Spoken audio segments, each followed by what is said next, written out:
ઓમ શાંતિ 15 November 2025 વરસાદ છે. મીઠા બાળકો પોતાના કેરેક્ટર અર્થાત ચરિત્રને સુધારવા માટે યાદની યાત્રામાં રહો.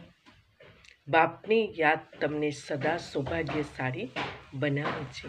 પ્રશ્ન છે, અવસ્થાની પરખ કયા સમયે થાય છે?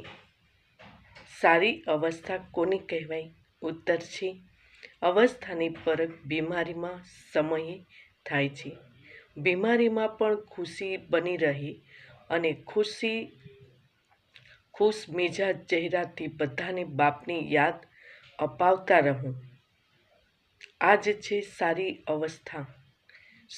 અવસ્થા ઉદાસ થશો તો બીજાઓને ખુશીમાં કેવી રીતે લાવશો? કંઈ પણ થઈ જાય, નથિંગ ન્યૂ. ઓમ શાંતિ.